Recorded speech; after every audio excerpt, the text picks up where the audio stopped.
नमस्कार। लिखावट के मंच पर मैं आप सभी का स्वागत करती हूँ। आज हम स्वर्गीय रघुवीर सहाय जी पर बातचीत करने के लिए उपस्थित हुए हैं और ये एक जरूरी संवाद है।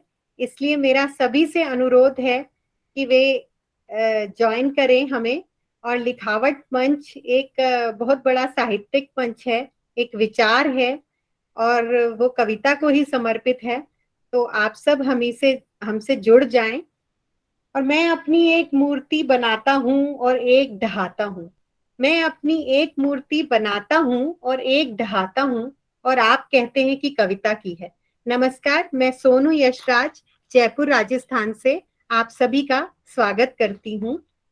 हिंदी की नव्यता, काव्य में जो मूल चेतना है, वो रघुवीर साहित्य का नाम उसमें एक सुपठित और सुपरिचित है। उनकी कविता जो है वो अज्ञेय द्वारा संपादित दूसरा सप्तक के 7 कवियों में रघुवीर सहाय सबसे कम उम्र के कवि थे। और यही बात उन्हें शुरुआत में चर्चित भी कर गई। और उनकी कविताएं सामाजिक सरोकार से जुड़ी थी, और वे एक अलग हटके कविता रचते थे, और कविता के भीतर कविता जो उनकी करते थे। रघुवीर सहाय की सभी कविताएं एक खबर देती प्रतीत होती हैं। वे मामूली चीजों से बढ़कर एक बड़ी दीर्घ विडंबना, चेतना को जागृत करती कविताएं हैं।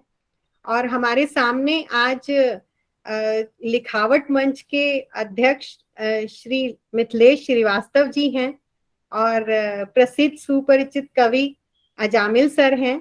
मैं उन सभी का अभिनंदन करती हूँ। अरुण चितांश जी सर हैं। आप सभी का स्वागत, अभिनंदन। तो आज मैं अपनी ज्यादा बात न कहते हुए, और रघुवीर सहाय सर की कविताएं अजामिल सर से सुनना हमारे लिए एक सुखद अनुभव होगा। तो मैं अब मंच उन्हीं को सौंपती हूँ। बहुत बहुत धन्यवाद सोनू जी। आज रघुवीर सहाय को अगर हम याद कर रहे हैं तो उनके लिए सबसे अच्छी श्रद्धांजलि आज यही होगी कि हम उनके सृजन को याद करें। उनकी जो कविताएं हैं उनके पाठ करने से अच्छी श्रद्धांजलि उनके लिए कोई दूसरी हो नहीं सकती। मुझे ये लगता है कि रघुवीर सहाय जी स्वयं काव्य पाठ के पक्ष में रहे हमेशा, और उन्हें ये लगता रहा कि कोई कविता जब तक स्वर के साथ नहीं आती है तब तक वो मुकम्मल कविता नहीं बनती। स्वर जो है वो कविता को पूर्णता देता है। ये हमारे रघुवीर सहाय जी की मान्यता थी। पिछले दिनों एक बहुत अच्छा इंटरव्यू प्रकाशित हुआ था वर्तमान साहित्य में, जिसपे उन्होंने काव्य पाठ की जो परंपरा रही और काव्य पाठ से कविता को क्या मिलता है और उसमें कितना थिएटर होना चाहिए और कितना उसके पढ़ने का क्या तरीका होना चाहिए, क्या क्या हासिल होता है, इस संदर्भ में उन्होंने बहुत लंबी बातचीत की थी। उसके संदर्भ में बात करने का अभी वक्त नहीं है।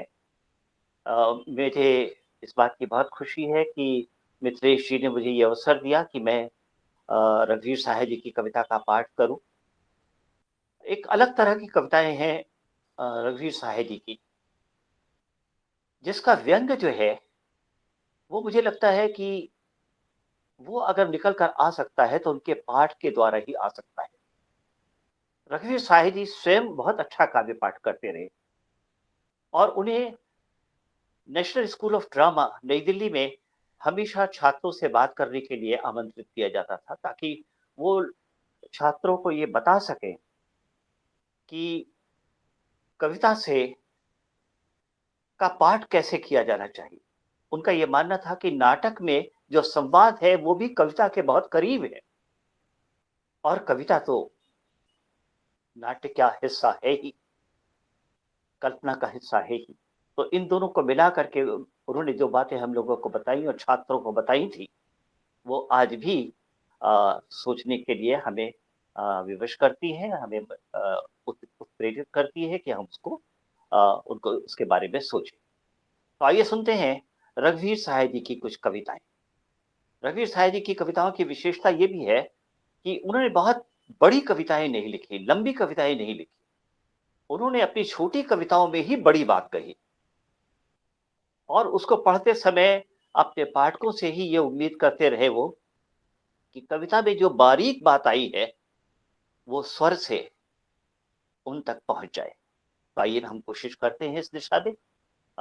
मैंने 3-4 दिन पहले ही ये कविताएं निकाल करके रखी, उसका पाठ किया है और अगर आपको ये पसंद आता है तो ये मेरा सौभाग्य होगा। तो आइए सुनते हैं रघुवीर साहे जी की कुछ कविताएं। उनकी पहली कविता का शीर्षक है धधकती धूप में रामू खड़ा है। धधकती धूप में रामू खड़ा है, खड़ा भूल-भूल में बदलता पाँव रह रहे, बेचता अखबार जिसमें सौदे पड़े हैं। धधकती धूप में रामू खड़ा है, खड़ा भूल-भूल में बदलता पाँव रह रहे, बेचता अखबार जिसमें सौदे हो रहे हैं। एक प्रति पर 5 पैसे कमीशन है। एक प्रति पर 5 पैसे कमीशन है और कम पर उसे वह बेच सकता है। अगर हम तरस खाएं 5 रुपए दें, अगर खैरात वो ले ले। एक प्रति पर 5 पैसे कमीशन है और कम पर वो उसे बेच सकता है। अगर हम तरस खाएं 5 रुपए दें, अगर खैरात वो ले ले। लगी पूंजी है, छपाई कल हमारी है, खबर हमको पता है, हमारा आतंक है, हमने बनाई है। लगी पूंजी हमारी है, छपाई कल हमारी है, खबर हमको पता है, हमारा आतंक है, हमने बनाई है। यहाँ चलती सड़क पर इस खबर को हम खरीदें क्यों? यहाँ चलती सड़क पर इस खबर को हम खरीदें क्यों? कमाई 5-10 अखबार भर की क्यों न जाने दें? वहां जब छां में रामू दुआएं दे रहा होगा, वहां जब छां में रामू दुआएं दे रहा होगा, खबर वातानुकूलित कक्ष में तय कर रही होगी, करेगी कौन रामू के तले के भूमि का कब्जा? करेगी कौन रामू के तले की भूमि पर कब्जा? धधकती धूप में रामू खड़ा है, खड़ा बुलबुल में बदलता पांव रह रहे, बेचता अखबार जिसमें बड़े सौदे हो रहे हैं, बेचता अखबार जिसमें बड़े सौदे हो रहे हैं। और अब सुनिए रघुवीर साहे की एक और बड़ी लोकप्रिय कविता है ये। अगर कहीं मैं तोता होता, अगर कहीं मैं तोता होता, तोता होता तो क्या होता? तोता होता, होता तो फिर? अगर कहीं मैं तोता होता, तोता होता तो क्या होता? तोता होता, तोता होता, होता तो फिर? होता, फिर क्या? होता क्या? मैं तोता होता, तोता तोता तोता तोता, तो तोता ता ता ता ता ता। बोल पट्टे सीताराम, बोल पट्टे सीताराम। अगर कहीं मैं तोता होता, तोता होता तो क्या होता? तोता होता, होता तो फिर? और अब सुनिए एक और कविता रघुवीर साहे की। अरे अब ऐसी कविता लिखो कि जिसमें छंद घूम कर आए, घुमड़ता जाए देह में दर्द, कहीं पर एक बार ठहराए। अरे अब ऐसी कविता लिखो, अरे अब ऐसी कविता लिखो जिसमें छंद घूम कर आए, घुमड़ता जाए देह का दर्द, कहीं पर एक बार ठहराए। कि जिसमें एक प्रतिज्ञा करूं वही 2 बार शब्द बन जाए, कि जिसमें एक प्रतिज्ञा करूं वही 2 बार शब्द बन जाए, बताऊं बार बार वो अर्थ, न भाषा अपने को दोहराए। बताऊं बार बार वो अर्थ, न भाषा अपने को दोहराए। अरे अब ऐसी कविता लिखो, अरे अब ऐसी कविता लिखो कि कोई मूड न भटकाए। अरे अब ऐसी कविता लिखो कि कोई मूड न भटकाए, न कोई पुलक पुलक रह जाए, न कोई बेमतलब अकुलाए। छंद से जोड़ो अपना आप, छंद से जोड़ो अपना आप, कि कवि की व्यथा हृदय में सह जाए। थाम कर हंसना रोना आज, उदासी होने की कह जाए। छंद से जोड़ो अपना आप, कि कवि की व्यथा हृदय सह जाए। थाम कर हंसना रोना आज, उदासी होनी को कह जाए। रघुवीर साहब की एक और कविता सुनिए। आज फिर शुरू हुआ जीवन। आज फिर शुरू हुआ जीवन। आज मैंने एक छोटी सी सरल सी कविता पढ़ी। आज मैंने सूरज को डूबते देर तक देखा। जी भर आज मैंने शीतल जल से स्नान किया।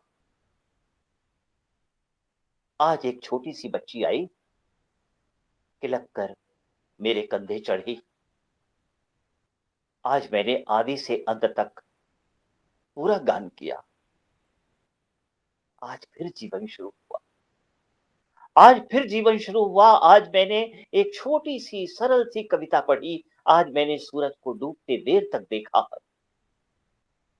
जी भर आज मैंने शीतल जल से स्नान किया। आज एक छोटी सी बच्ची आई, किलक मेरे कंधे पर चढ़ी। आज मैंने आदि से अंत तक पूरा गान किया। आज फिर जीवन शुरू हुआ। आज फिर जीवन शुरू हुआ। रफी साहब की एक और कविता सुनिए। मुझे याद नहीं रहता वो क्षण। मुझे याद नहीं रहता वो क्षण, जब सहसा एक नई ताकत मिल जाती है। कोई एक छोटा सा सच पकड़ा जाने से। मुझे याद नहीं रहता वो क्षण, जब सहसा एक नई ताकत मिल जाती है। कोई एक छोटा सा सच पकड़ा जाने से। वो क्षण एक और बड़े सच में खो जाता है। मुझे एक अधिक बड़े अनुभव की खोज में छोड़कर। वो क्षण एक और बड़े सच में खो जाता है। मुझे एक अधिक बड़े अनुभव की खोज में छोड़कर।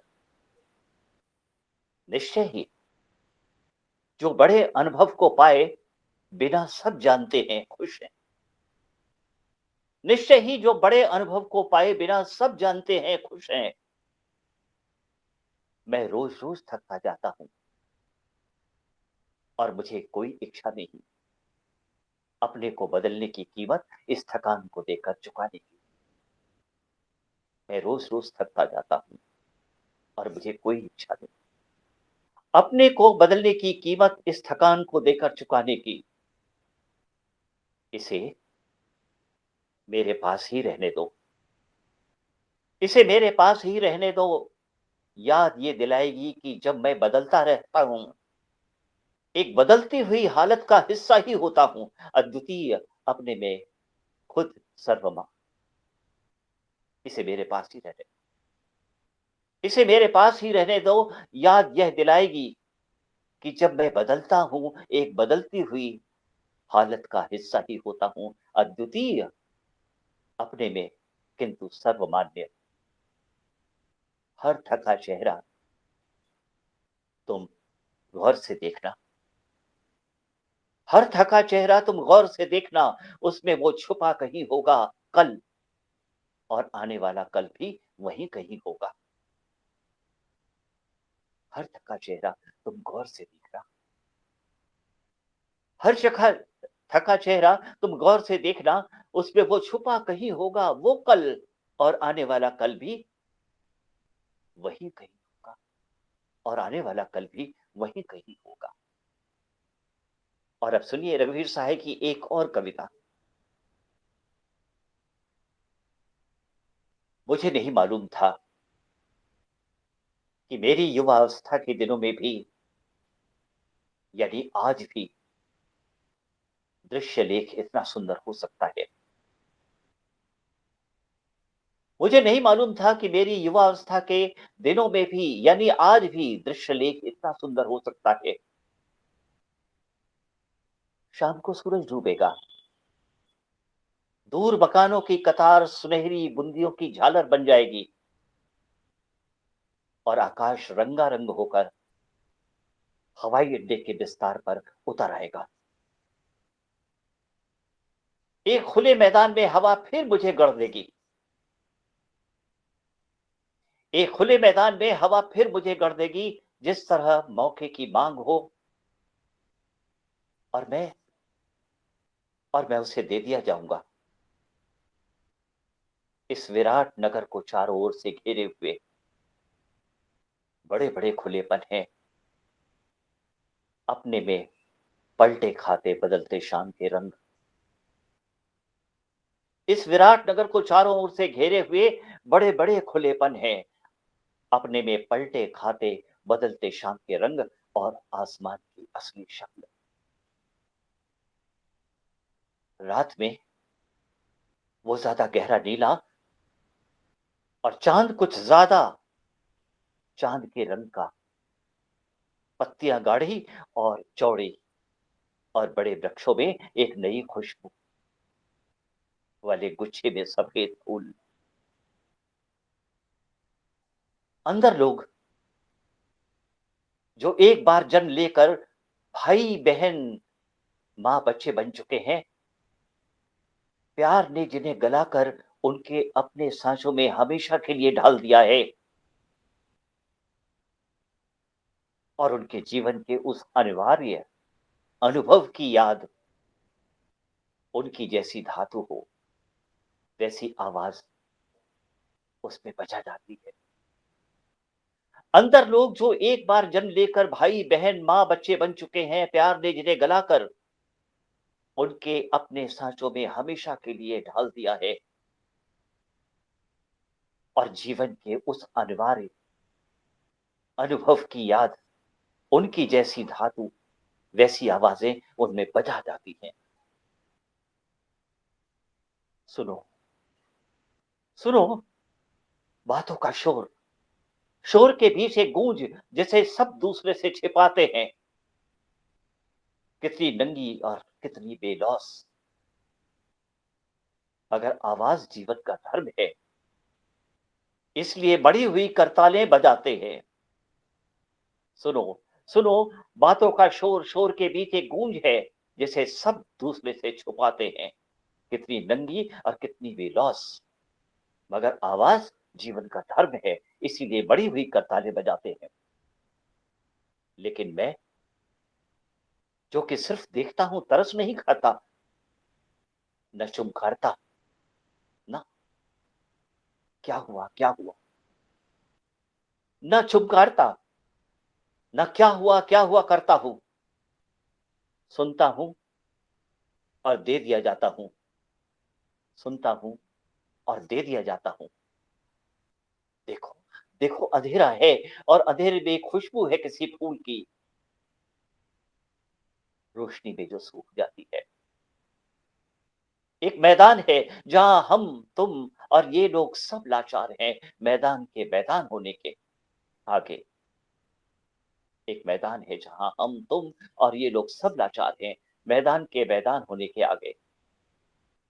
और खुला आसमान है जिसके नीचे हवा मुझे गढ़ देती है। इस तरह कि एक आलोक की धारा है, इस तरह की एक आलोक की धारा है जो बाहों में लपेट कर छोड़ देती है और गंधाते मुंह चुराते टुच्ची सी आकांक्षाएं बार बार जबान पर लाते लोगों में कहां से मेरे लिए दरवाजे खुल जाते हैं, कहां से मेरे लिए दरवाजे खुल जाते हैं जहां ईश्वर और सादा भोजन है। मेरे पिता की स्पष्ट युवावस्था, सिर्फ उनसे मैं ज्यादा दूर दूर तक हूं। कहां से मेरे लिए दरवाजे खुल जाते हैं जहां ईश्वर और सादा भोजन है और मेरे पिता की स्पष्ट युवावस्था, सिर्फ उनसे मैं ज्यादा दूर दूर तक हूं। कई देशों के अधभूखे बच्चे और बांझ औरतें मेरे लिए संगीत की ऊंचाइयां नीचाइयां में गमक जाते हैं और जिंदगी के अंतिम दिनों में काम करते हुए बाप कांपती साइकिलों पर भीड़ में से रास्ता निकाल कर ले जाते हैं। तब मेरी देखती हुई आंखें प्रार्थना करती हैं और जब वापस आती हैं अपने शरीर में तो वो दिया जा चुका होता है। तो वो दिया जा चुका होता है किसी शाप के वश बराबर बसते स्थानिक पसंद के परेशान संगीत में से एकाएक छिन जाता है मेरा अकेलापन। किसी शाप के वश बराबर बजते स्थानिक पसंद के परेशान संगीत में से एकाएक छन जाता है मेरा अकेलापन। आवाजों को मूर्खों के साथ छोड़ता हुआ और एक गूंज रह जाती है शोर के बीच जिसे सब दूसरों से छुपाते हैं, जिसे सब दूसरों से छुपाते हैं, नंगी और बेलौस।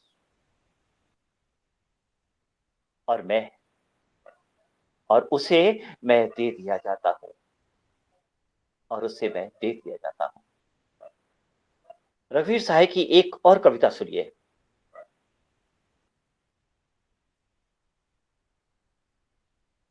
दूर घोर वन की मूसलाधार वृष्टि कौंध, दूर घोर वन में मूसलाधार वृष्टि, दोपहर घना ताल, ऊपर झुकी आम की डाल, बयार खिड़की पर खड़े आ गई फुहार, रात उजली रेत के पार सहसा दिखी शांत नदी गहरी। मन में पानी के अनेक संस्मरण हैं, मन में पानी के अनेक संस्मरण हैं। कौंध, दूर घोर वन में मूसलाधार वृष्टि, दोपहर घना ताल, ऊपर झुकी आम की डाल, बयार खिड़की पर खड़े आ गई फुहार, रात उजली रेत के पार सहसा दिखी शांत नदी गहरी। मन में पानी के अनेक संस्मरण हैं, मन में पानी के अनेक संस्मरण हैं। और अब सुनिए रघुवीर साहब की एक और कविता। कुछ भी रचो सबके विरुद्ध होता है, कुछ भी रचो सबके विरुद्ध होता है, इस दुनिया में जहां सब सहमत हैं। क्या होते हैं मित्र, कौन होते हैं मित्र? जो ये जरा सी बात नहीं जानते, अकेले लोगों की टोली देर तक टोली नहीं रहती, वो बिखर जाती है रक्षा की खोज में, रक्षा की खोज में पाता है हर एक अपनी अपनी मौत। कुछ भी रचो, कुछ भी रचो सबके विरुद्ध होता है, इस दुनिया में जहां सब सहमत हैं। क्या होते हैं मित्र, कौन होता है मित्र? जो ये जरा सी बात नहीं जानते, अकेले लोगों की टोली देर तक टोली नहीं रहती, वो बिखर जाती है रक्षा की खोज में, रक्षा की खोज में पाता है हर एक अपनी अपनी मौत। और अब सुनिए रघुवीर साहब की एक और कविता। कविता का शीर्षक पुरुष जो सोच नहीं पा रहे। पुरुष जो सोच नहीं पा रहे किंतु अपने पदों पर आसीन हैं और चुप हैं। पुरुष जो सोच नहीं पा रहे किंतु अपने पदों पर आसीन हैं और चुप हैं। तानाशाह, क्या तुम्हें इनकी भी जरूरत होगी, जैसे तुम्हें उनकी है, जो कुछ न कुछ ऊट पटांग विरोध करते रहते हैं। तानाशाह, क्या तुम्हें इनकी भी जरूरत होगी, जैसे तुम्हें उनकी है, जो कुछ न कुछ ऊट पटांग विरोध करते रहते हैं। सब व्यवस्थाएं अपने को और अधिक संकट के लिए तैयार करती रहती है, सब व्यवस्थाएं अपने को और अधिक संकट के लिए तैयार करती रहती हैं और लोगों को बताती रहती हैं कि यह व्यवस्था बिगड़ रही है। तब जो लोग सचमुच जानते हैं कि यह व्यवस्था बिगड़ रही है, वो उन लोगों के शोर में छुप जाते हैं, जो इस व्यवस्था को और अधिक बिगाड़ना और बिगड़ते रहना चाहते हैं, क्योंकि उसी में उनका हित है। सब व्यवस्थाएं अपने को और अधिक संकट के लिए तैयार करती हैं और लोगों को बताती रहती हैं कि ये व्यवस्था बिगड़ रही है। तब जो लोग सचमुच जानते हैं कि यह व्यवस्था बिगड़ रही है, वो उन लोगों के शोर में छुप जाते हैं, जो इस व्यवस्था को और अधिक बिगाड़ते रहना चाहते हैं, क्योंकि उसी में उनका हित है। लोकतंत्र का विकास राज्यहीन समाज की ओर से होता है। इसलिए लोकतंत्र को लोकतंत्र में शासक बिगाड़ कर राजतंत्र बनाते हैं। लोकतंत्र का विकास राज्यहीन समाज की ओर से होता है, इसलिए लोकतंत्र को लोकतंत्र में शासक बिगाड़ कर राजतंत्र बनाते हैं। और अब सुनिए रघुवीर सहाय की एक और कविता। शीर्षक है यही मैं हूं। यही मैं हूं, और जब मैं यही होता हूं थका, या उन्हीं के से वस्त्र पहने जो मुझे प्रिय हैं, दुखी मन में उतर जाती है पिता की छवि। अभी तक जिन्हें कष्टों से नहीं निष्कृति, उन्हीं अपने पिता की मैं अनुकृति। यही मैं, यही मैं हूं, और जब मैं यही होता हूं थका, या उन्हीं के से वस्त्र पहने जो मुझे प्रिय है, दुखी मन में उतर आती है पिता की छवि। अभी तक जिन्हें कष्टों से नहीं निष्कृति, उन्हीं अपने पिता की मैं अनुकृति हूं। यही मैं हूं, यही मैं हूं। रफी साहब की एक और कविता। अंग्रेजी पढ़ा लिखा हत्या कह अंग्रेजी पढ़ा लिखा हत्यारा कहता है, मुझे कहीं छुपना है, पुलिस पीछे पड़ी है। अंग्रेजी पढ़ा लिखा हत्यारा कहता है, मुझे कहीं छुपना है, पुलिस पीछे पड़ी है। आधुनिक प्रेम का कहती है खून, अरे लाओ पट्टी कर दूं। औरत से कहता है अभिजात्य अपराधी, धन्यवाद। यह एक शब्द में संस्कृति है। पट्टी करती है जब सर झुका कामिनी, मानो संवाद में बड़ा अभिप्राय भर कहता। पट्टी करती है जब सर झुका कामिनी, मानो संवाद में बड़ा अभिप्राय भर कहता है, तुमने पूछा नहीं खून कैसे लगा। ये मैं पूछना नहीं चाहती। इस समय मेरे लिए इतना ही काफी है कि तुम मुश्किल में हो। हत्या की संस्कृति में प्रेम नहीं होता, नैतिक आग्रह नहीं, प्रश्न नहीं, पूछती रखेल सब कुछ दे देती है, बिना कुछ लिए हुए पतिव्रता की तरह सब कुछ दे देती है, बिना कुछ लिए हुए पतिव्रता की तरह। और अब सुनिए रघुवीर साहब की एक और कविता। जब वो कुछ कहती है, जब वो कुछ कहती है, उसकी आवाज में कोई एक चीज मुझे एकाएक औरत की आवाज लगती है, जो अपमान बड़े होने पर सहेगी। जब वो कुछ कहती है, उसकी आवाज में एक कोई चीज मुझे एकाएक औरत की आवाज लगती है, जो अपमान बड़े होने पर सहेगी। वो बड़ी होगी, डरी और दुबली रहेगी, और मैं ना होऊंगा।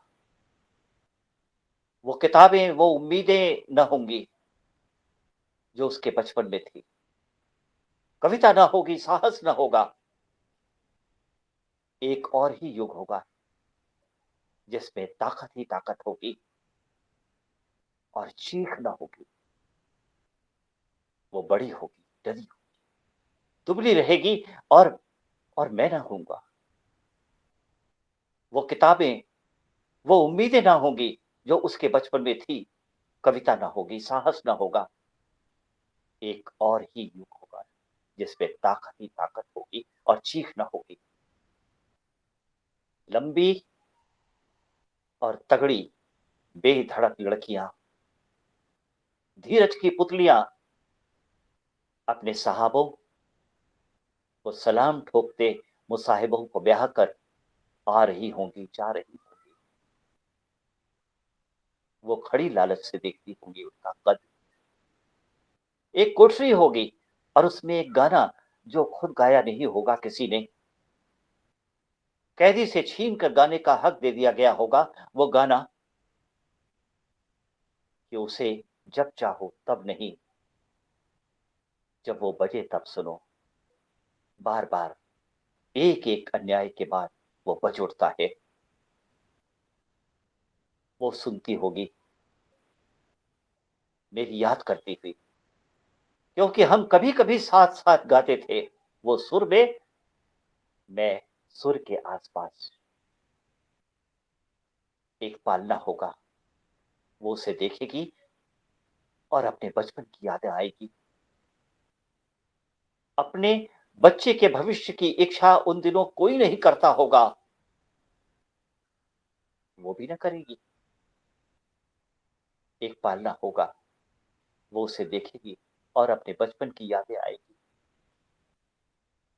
अपने बच्चे के भविष्य की इच्छा उन दिनों कोई नहीं करता होगा और वो भी ना करेगी। रघुवीर साहब की एक और कविता, राष्ट्रगीत में भला कौन वो भाग्य विधाता है। अजामिल जी, इसे आखिरी करिएगा। जी, राष्ट्रगीत में भला वो कौन भाग्य विधाता है, फटा सुधन्ना पहने जिसका गुण हर चरना गाता है। राष्ट्रगीत में भला कौन वो भाग्य विधाता है, फटा सुधन्ना पहने जिसका गुण हर चरना गाता है। मखमल टमटम बल्लम तुरही, पगड़ी छत्र चवर के साथ, तोप छुड़ाकर ढोल बजाकर जय जय कौन कराता है। पूरब पश्चिम से आते हैं नंगे पूछे नरकंकाल, सिंहासन पर बैठा उनके तमगे कौन लगाता है। कौन कौन है वो जनगणमन अधिनायक, वो महाबली, डरा हुआ मन बेमन जिसका बाजा रोज बजाता है। सिंहासन पर बैठा उनके तमगे कौन लगाता है। कौन कौन है वो जनगणमन अधिनायक, वो महाबली, डरा हुआ मन बेमन जिसका बाजा रोज बजाता है। डरा हुआ मन बेमन जिसका बाजा रोज बजाता है। आप सबका बहुत बहुत धन्यवाद, आपने इसे सुना। हाँ, बहुत बहुत आभार सर। आपने एक लाइन बोली थी इसमें रघुवीर साहे सर की कि कविता ना होगी तो साहस ना होगा। सच ये कहा है। और आपसे कविता पाठ सुनने में तो एक साहस मुझे जरूर आता है, क्योंकि मैं कविता करती हूँ, कि कभी अजामिल सर मेरी भी कविता का पाठ करेंगे। बहुत सुंदर पाठ आपने किया सर। बहुत जरूर बहुत जरूर आभार करूंगा, आपका। और जरूर करूंगा। मैं याद कर रही हूँ वर्ष 1989 को जनवरी का माह था और कविता और विचार की एक संस्था का जन्म हुआ, जिसका जिसके संस्थापकों में रघुवीर सहाय, मंगलेश डबराल और मिथिलेश श्रीवास्तव जी रहे। ये जो नाम रखा गया इसका लिखावट, जो लिखावट मंच पर आज हम सभी हैं, जिसने समकालीन कविता के प्रचार प्रसार में अहम भूमिका निभाई और अभी भी निभा रहा है। तो मैं आमंत्रित करती हूँ आदरणीय मिथिलेश श्रीवास्तव सर को कि वे आए और रघुवीर सहाय जी के व्यक्तित्व पर कुछ प्रकाश डालें। मिथिलेश सर।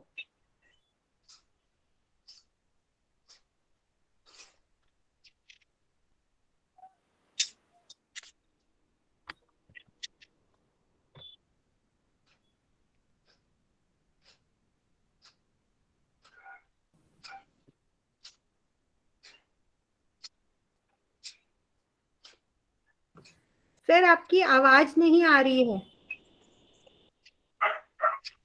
हाँ, अनम्यूट कर लो। हाँ, अंदर। जी धन्यवाद सोनू जी। आप यहाँ उपस्थित अरुण शीतांश जी और भाई अजामिल जी, आप सबको पता है तो आज हमने रघुवीर सहाय की कविताएं अजामिल जी की आवाज में सुनी, उसका एक अवसर है। रघुवीर सहाय का जन्म 9 दिसंबर 1929 में लखनऊ शहर में हुआ। तो 9 दिसंबर उनका जन्मदिन है और उस दिन लिखावट के मार्फत कुछ न कुछ करने की हम लोग कोशिश करते हैं। उसी कोशिश में ये आज का कार्यक्रम भी शामिल है। रघुवीर सहाय फिर दिल्ली आ गए और वर्षों दिल्ली में रहे और 30 दिसंबर 1990 वो इस दुनिया को छोड़कर चले गए। उस समय उनकी आयु 60 साल और कुछ दिन थे।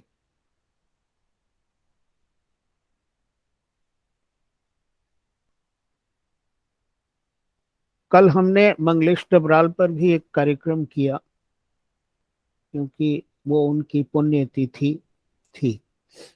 तो आज मैं अपनी बात थोड़ी सी बात करूंगा। इसमें 2-3 उनकी कविताओं के कुछ उद्धरण मेरे सामने हैं। वो आज के समय में इतने प्रासंगिक हैं कि उन कविता पंक्तियों को मैं यहाँ कहना चाहूंगा। पहला वो उद्धरण है, जो लोग कम होते जा रहे हैं शत्रु हैं। संस्कृति मंत्री ने मन ही मन दोहराया।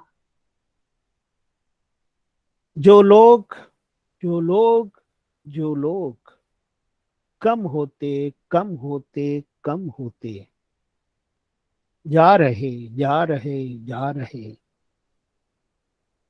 अंत में उसने कहा है। रघुवीर जी की कई कविताओं में है आता है। उसके पीछे जो व्यंग्य है, जो समाज व्यवस्था की आलोचना है, उसे हमें महसूस करना है। एक और कविता की कुछ पंक्तियां हैं।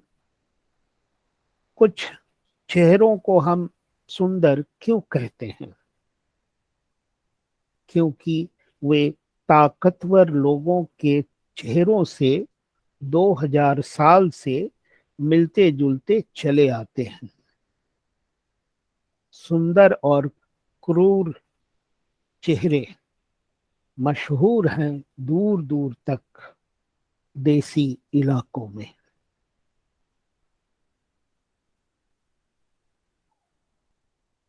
एक तीसरा उदाहरण है, यह समाज मर रहा है,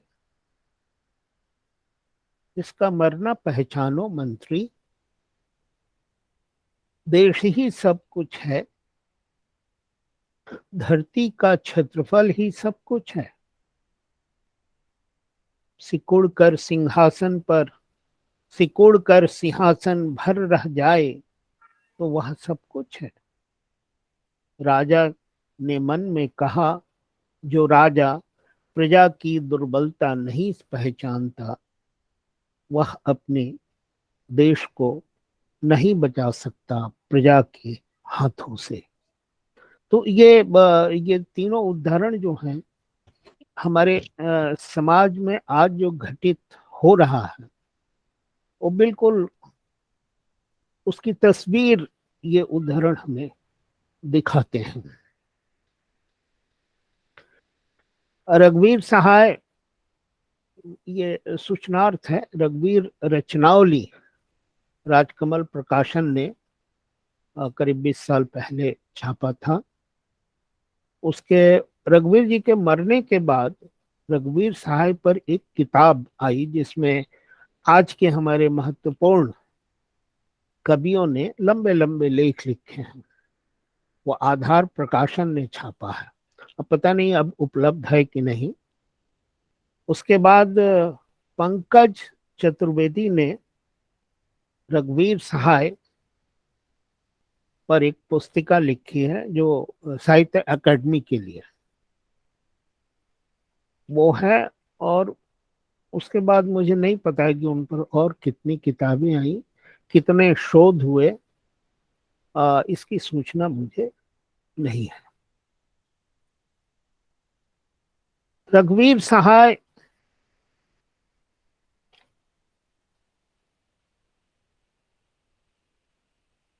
की एक पक्षधरता है, एक पक्षधरता दिखाई देती है लोगों के प्रति, समाज के प्रति, व्यवस्था के खिलाफ।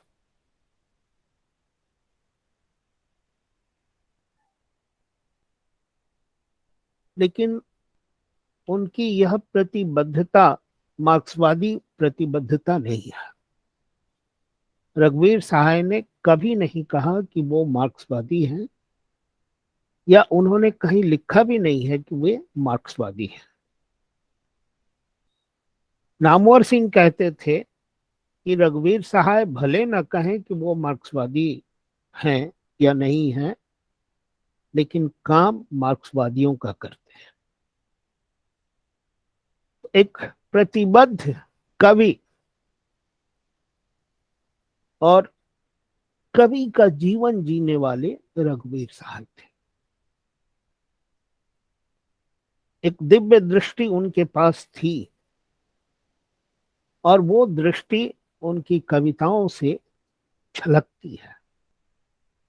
अभी अजामिल जी ने जिन कविताओं का पाठ किया, उसमें कुछ नाम आए, कुछ चरित्रों के नाम है, रामू, हरचरना। ये उसी तरह के नाम है जैसे प्रेमचंद की कहानियों में नाम आते हैं। डाउन ट्रोडन, हाशिए के लोग, दबा दिए गए लोग, इस तरह के ये नाम हैं। तो उनकी इन नामों से भी उनकी पक्षधरता का पता चलता है हमें। रामदास तो एक कविता का नाम ही है, जिसमें रामदास की हत्या होती है और सब लोग हत्यारे को हत्या करते हुए देखते सड़क पर खड़े हैं। छोटी सी कविता है, लेकिन बहुत ही अंदर तक छू जाने वाली कविता है।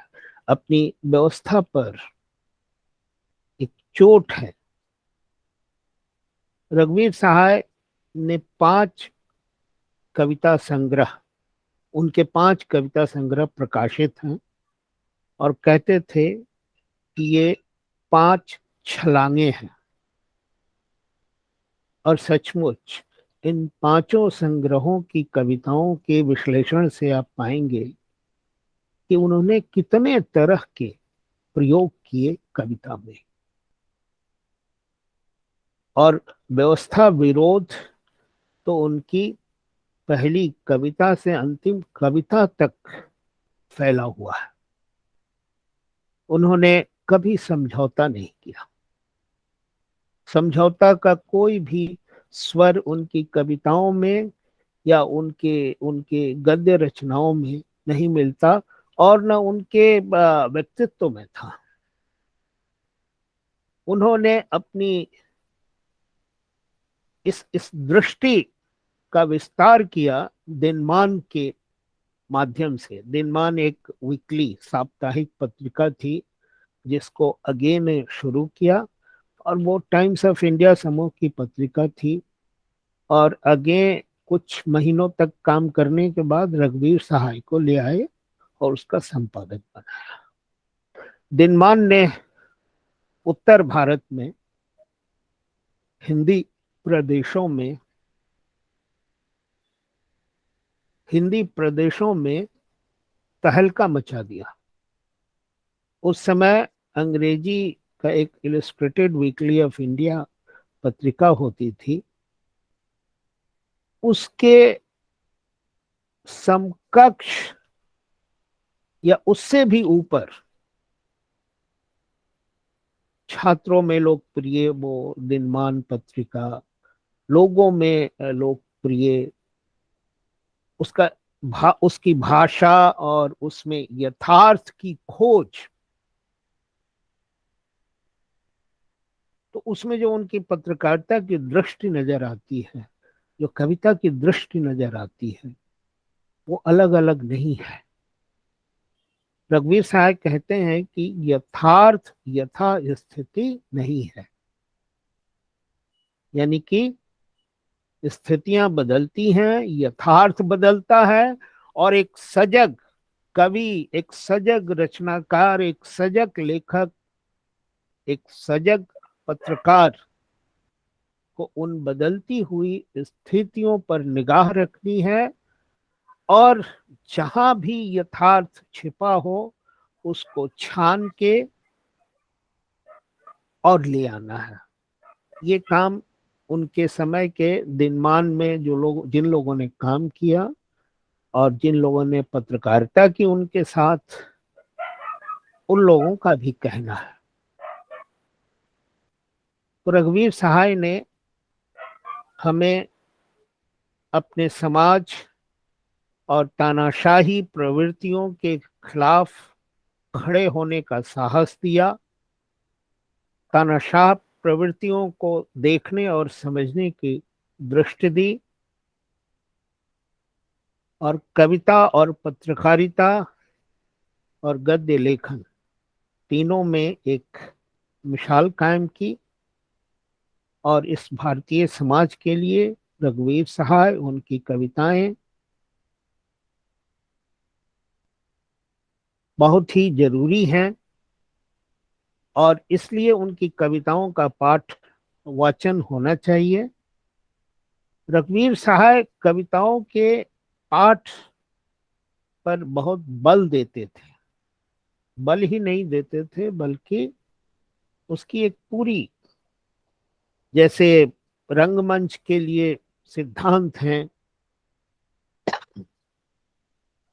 प्राचीन काल से लेके आज तक का, उसी तरह वो कविता के लिए भी अपने प्रयोगों से सिद्धांत गढ़ रहे थे।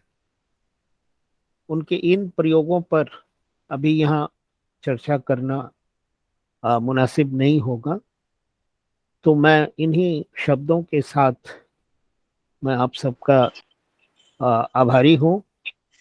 और सोनू जी कार्यक्रम को आगे बढ़ाएं। जी सर, धन्यवाद, बहुत बहुत आभार आपका। और अब मैं आमंत्रित करती हूँ आदरणीय अरुण श्रीवास्तव सर को, जो सुपरिचित आलोचक हैं, कवि हैं। सर, अरुण सर, आप कविता पाठ करेंगे रघुवीर सहाय सर की, या व्यक्तित्व पे, जो भी आप कहना चाहें। पहले उनका नाम सही कर दीजिए, अरुण शितांश। Arun Shitansh sir, sorry.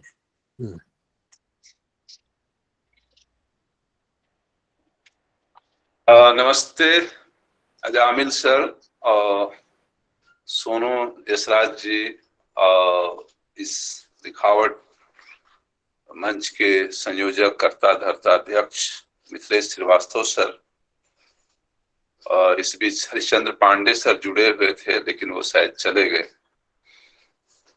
आवाज आ रही है ना हमारी? जी सर।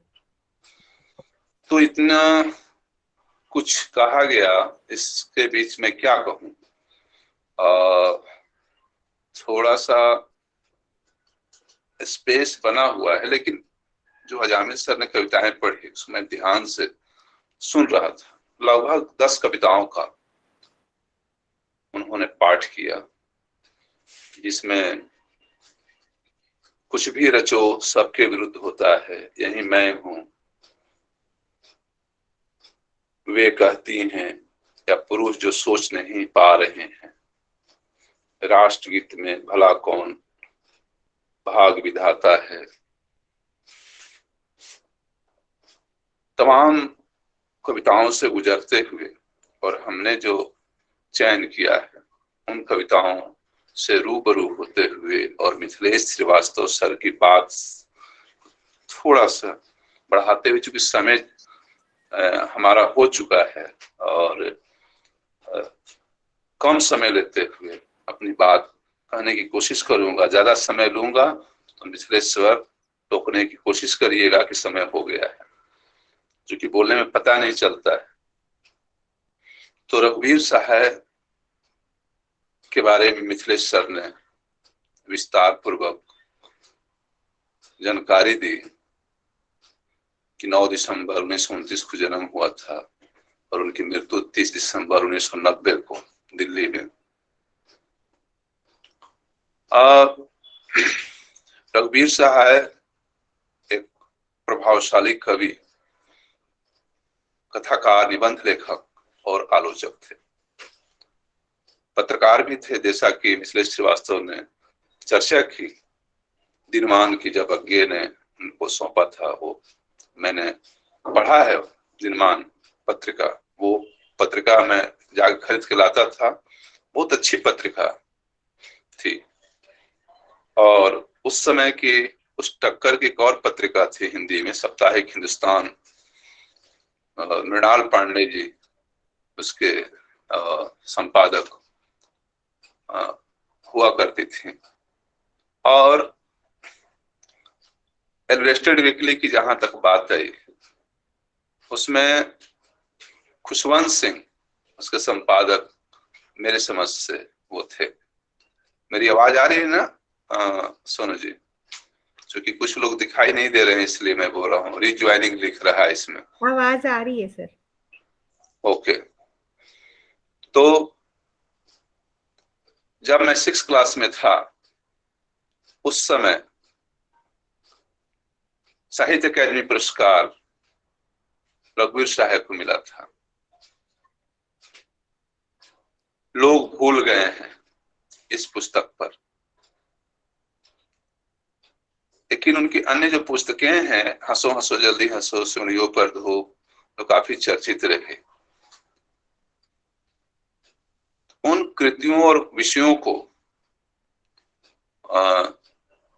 जो छुआ है उन्होंने, या उनके 36 कविताओं का संकलन आत्महत्या के विरुद्ध है, जो पुस्तक है, उस सब को ध्यान में रखते हुए भाषा और शिल्प के मामले में उनकी कविताएं नागार्जुन और अज्ञे की पुस्तक दूसरा सप्तक, जिसके कवि स्वयं वो रघुवीर सहाय रहे, उस दौर में 3 नाम शीर्ष पर थे: गजानन माधव मुक्तिबोध, शमशेर बहादुर और रघुवीर सहाय। और मुहावरों और कहावतों में उन्होंने बहुत सारे प्रयोग किए। गांव का उजड़ना, शहरों का उखड़ना, नारी शक्ति की मूर्ति है, नौ मन तेल होगा, न राधा नाचेगी। इस तरह से कई चीजों का मुहावरों का उन्होंने प्रयोग किया। लेकिन शमशेर बहादुर ने कहा कि रघुवीर सहाय ने भी शैली को व्यक्तित्व का अंश माना है, शैली का विकास किया है कविता में। और छोटे छोटे वाक्य, चलते फिरते मुहावरे, साफ सुथरे शब्द उनके पैराग्राफ में रहे। अभी जो कविता पढ़ी गई है, मैं उस पे थोड़ा सा, और जो मैंने चयन किया है उस कविता को ध्यान में रखते हुए मैं कहना चाहता हूँ कि रघुवीर सहाय हाशिए के लोगों के प्रति कविताएं लिखी हैं। भले ही वो मार्क्सिस्ट नहीं थे और क्या नहीं थे, किसी वाद से नहीं जुड़े थे, लेकिन उनकी दृष्टि जो कविता में दृष्टि की बात होती है, विजन की बात होती है, वो बहुत तेज और साफ रघुवीर सहाय की कविताओं में है, जिसमें ध्वनि है और व्यंग भी है। दो कविता का उदाहरण, और दोनों में व्यंग और ध्वनि एक साथ, ये बहुत कम होता है। और आज इस तरह की कविताएं कम लिखी जा रही हैं, बल्कि न के बराबर लिखी जा रही हैं, साफ तौर पर मैं कह सकता हूं। उसमें तोता वाली कविता जो अजामिल सर ने सुनाई और हे वाली कविता मिथिलेश सर ने सुनाई, आप देखिएगा कि उसमें सारा कुछ है। लोकतंत्र का विकास के बारे में, माने उसके एक पक्ष और उसका दूसरा विपक्ष जो है, उस दोनों का तालमेल बैठा करके और रघुवीर सहाय चलते हैं। जैसा कि मिथिलेश श्रीवास्तव ने कहा कि यथार्थ स्थितिवाद नहीं है, वो बोलते थे जो यथार्थ है उस तरह का वो बदलता है, यथास्थिति बदल जाती है। ये बात सही है जो रामदास कविता का उन्होंने उदाहरण दिया। तो इन बात को आगे बढ़ाने में मैं ये सीधे तौर पे कह सकता हूं कि रघुवीर सहाय मनुष्यता के कवि हैं और मनुष्य की भाषा के कवि हैं। उनकी अपनी एक भाषा है और उस भाषा में ही जब हम कविता की मौलिकता की बात करते हैं, वो मौलिकता झलकती है। चाहे वो ठंडा पानी को लेकर के बात किए हों, रोटी को लेकर के बात किए हों, जीवन को लेकर बात किए हों, गलियारों, फुटपाथों, मैदानों, म्युनिसिपल कमिश्नर, नेता, नागर, सेठ, सैलानी, शतरंजबाज, इस सारे शब्द का प्रयोग मौलिक ढंग से अपनी कविताओं में उन्होंने किया है। संपादक मांगते हैं मौलिक कविता चाहिए। अगर किसी की मौलिक कविता देखनी हो तो रघुवीर सहाय की कविताओं को देख सकते हैं। इसमें एक कविता कोट करना चाहता हूं, मेरा जीवन, इस कविता को का पाठ में करना चाहता हूं, अगर आप आदेश दें तो। मेरा जीवन वह कविता है। मेरा एक जीवन है, उसमें मेरे प्रिय हैं, मेरे हितैषी हैं, मेरे गुरुजन हैं, उसमें कोई मेरा अन्यतम भी है। पर मेरा एक और जीवन है जिसमें मैं अकेला हूं। जिस नगर के गलियारों, फुटपाथ, मैदानों में घुमा हूं, हंसा खेला हूं, उसके अनेक हैं नागर, सेठ, म्युनिसिपल कमिश्नर और सैलानी, शतरंजबाज और आवारे, पर मैं इस हाहा होती नगर में अकेला हूं। देह पर जो लता सी लिपटी, आंखों में जिसने कामना से निहारा, दुख में जो साथ आए, अपने वक्त पर जिन्होंने पुकारा, जिनके विश्वास पर वचन दिए, पालन किया, जिनका अंतरंग होकर उनके किसी भी क्षण में मैं जिया, वे सब सुहृदय हैं, सर्वत्र हैं, सर्वदा हैं, पर मैं अकेला हूं। सारे संसार में फैल जाएगा एक दिन मेरा संसार, सारे संसार में फैल जाएगा एक दिन मेरा संसार। सभी मुझे करेंगे दो चार को छोड़ कभी न कभी प्यार। मेरे सृजन, मेरे कर्तव्य, मेरे आश्वासन, मेरी स्थापनाएं और मेरे उपार्जन, दान, व्यय, मेरे उधार एक दिन मेरे जीवन को छा लेंगे। ये मेरे महत्व है। डूब जाएगा तंत्रीनाद कवित्र रस में, राग में, रंग में मेरा यह ममत्व, जिसमें मैं जीवित हूं।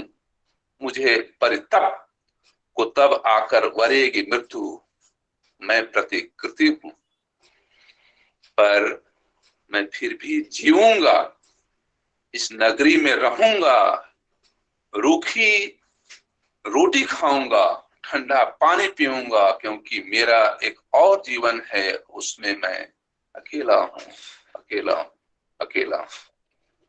इस कविता को ध्यान में रखें तो ये मौलिकता से भरपूर जो छोटे छोटे कविता के जो शिल्प और बिंब दिए गए हैं, जो रोटी के माध्यम से, म्युनिसिपल एरिया के माध्यम से, शतरंजबाज के माध्यम से, ये कहाँ पाए जाते हैं? ये कहाँ पाए जाते हैं? कविता में ही। समाज से लिया हुआ यह शब्द, समाज को दिया गया यह शब्द है। रघुवीर सहाय जितने शब्द को लेते थे समाज को वापस कर देते थे। आज कभी क्या करते हैं, लेते हैं, वापस करने में उनको पता नहीं क्या कंजूसी होती है। आज के परिप्रेक्ष्य में बात करें तो वो कोई और अर्थ लगा लेते हैं। जो छोटे छोटे जो सामने की चीजें हैं उसको उठा कितना बड़ा करते हैं। ये जो चीजें हैं, कर्तव्य के, आश्वासन के, स्थापना के, उपार्जन के, दान व्यय के, इस सब कहते हैं कि मेरे जीवन को छा लेंगे। आज हम बात करते हैं जीवन की कविता की बात, कविता में जीवन की बात रघुवीर सहाय ने की। इस कविता में इसकी मौलिकता स्पष्ट है, लेकिन अंत में बार बार पंच किस वाक्य को कर रहे हैं कि मैं अकेला हूं।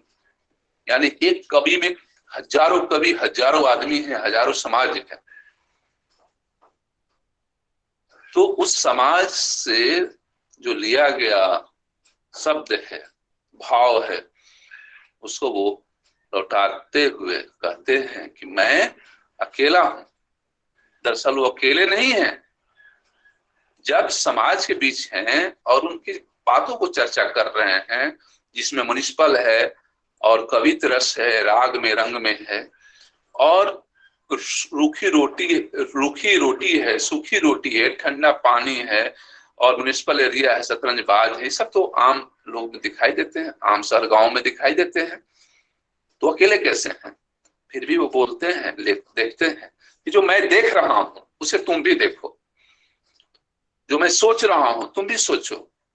यानी एक ध्यान आकृष्ट करने की एक कला जो यथार्थ रूप से स्थापित करते हैं कविता में, वो रघुवीर सहाय, एकमात्र कवि रघुवीर सहाय।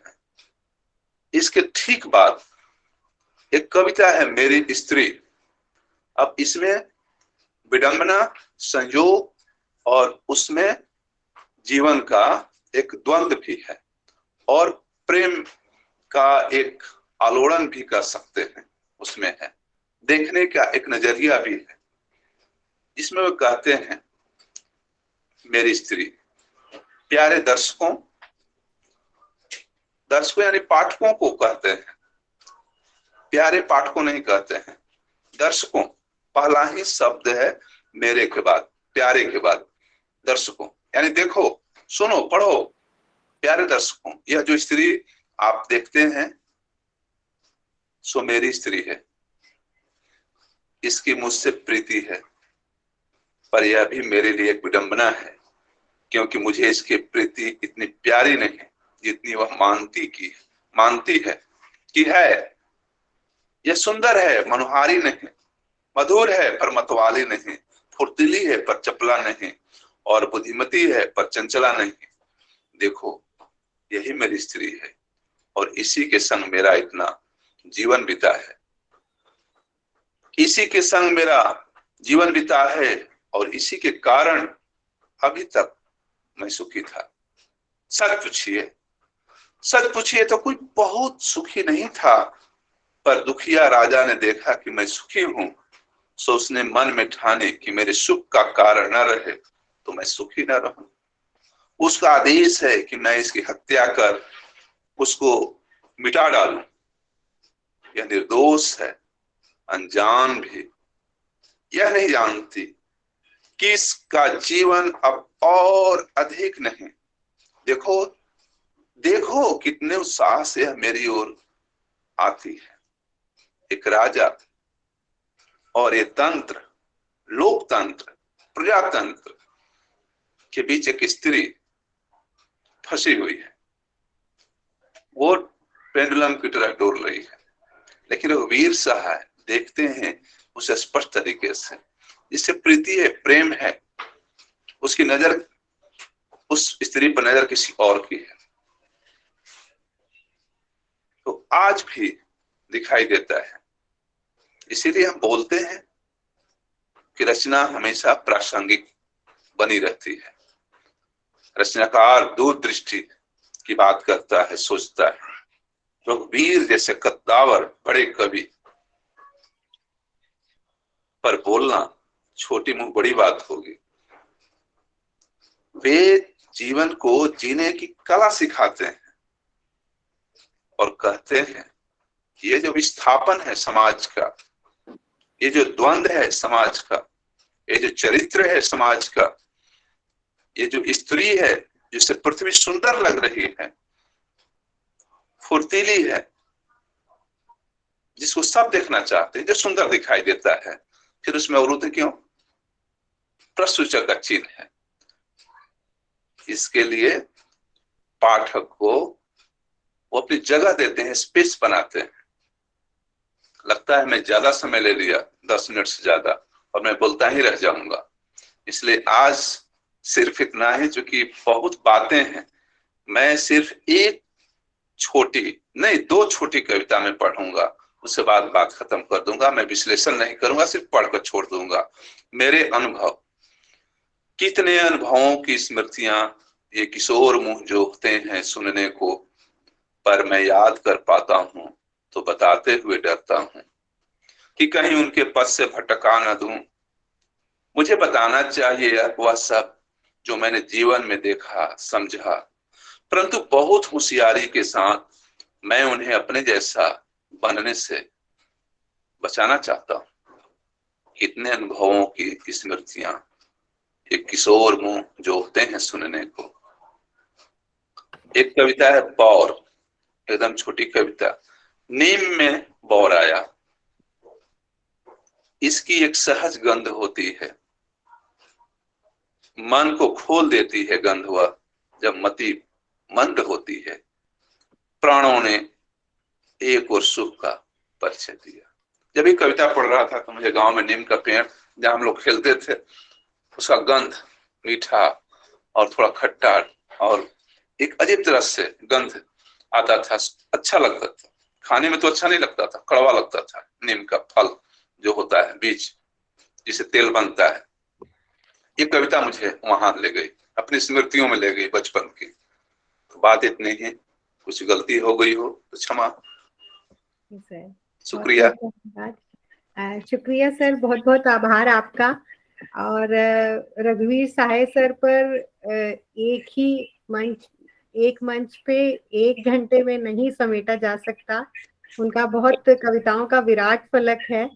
और मैं अपनी बात जो समाप्त करती हूँ उनकी एक छोटी सी कविता से समाप्त करना चाहती हूँ। जब किसी समाज में बार बार कह कहे लगते हो, जब किसी समाज में बार बार कह कहे लगते हो, तो ध्यान से सुनना कि उनकी हंसी कहाँ खत्म होती है। उनकी हंसी के आखिरी अंश में सारा रहस्य है। शुक्रिया, आभार।